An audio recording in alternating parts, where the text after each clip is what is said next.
We're at the National Portrait Gallery in a special exhibition titled 1898, U.S. Imperial Visions and Revisions, and we're looking at a large canvas by the U.S. painter Winslow Homer. But Homer is not painting the United States here. He's painting Cuba. We are right in front of the Santísima Trinidad platform of the Moro Castle in Santiago, Cuba. This is a castle built by the Spanish to ward off pirates and other European powers in the 1600s. And you can see that there is a guard tower and there are two cannons. They're pointed towards the mouth of Santiago Bay, so they could easily pick off any ships that might have tried to enter. But by the time this was painted in 1902, technologies had changed, and the power of this castle was diminished.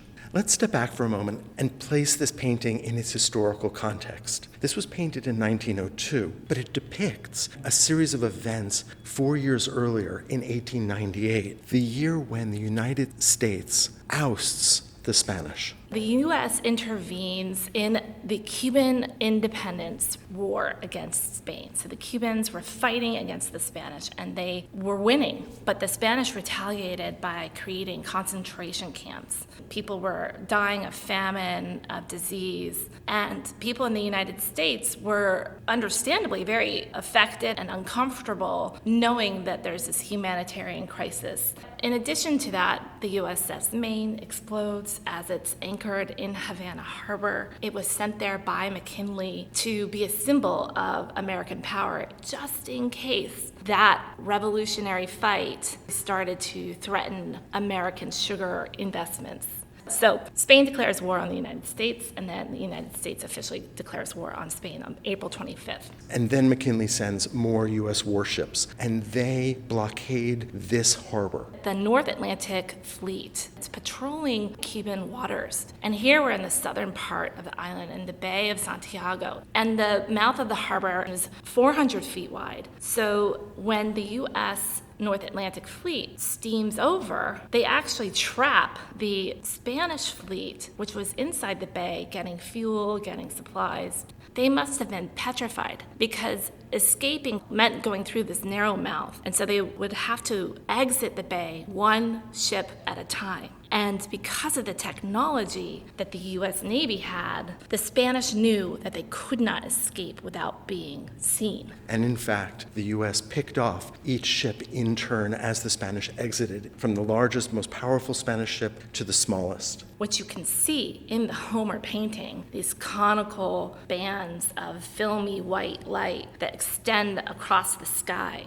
The U.S. ships are waiting, watching for the Spanish to attempt this very courageous escape. And one by one, the U.S. Navy sinks every last Spanish ship. But this painting is so quiet. This is not a painting of the battle itself. This is a moment of anticipation. This is a moment of patience. When will that move be made? There's such tremendous quiet and such tremendous tension.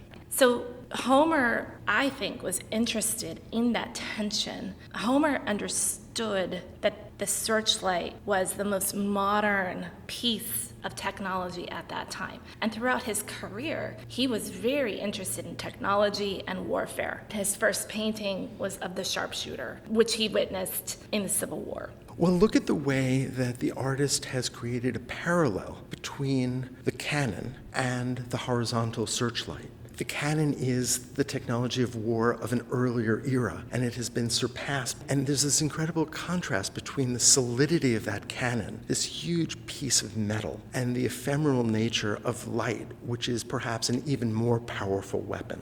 As a witness of the Civil War, Homer understood war in a visceral way, in an emotional way, in a way that the hunt for him was quite apparent by the use of the searchlight. He's using those bands of light in contrast to those antiquated Spanish guns, which would have no effect on the steel-armored ships of the American fleet. This is a painting all about human action, and yet there's not a single human being depicted. We know from conservation studies that Homer had at one point placed a human figure right against the guard tower, but he's painted that person out. And there is, as a result, a kind of eerie quiet. It's night. The moon is illuminating the sky, but it's overshadowed by human intervention, but we can't actually see those American ships. Nothing is apparent, and yet we know exactly what's happening. What you're seeing is cold-blooded warfare. Let's take just a moment to look at these incredible touches of paint.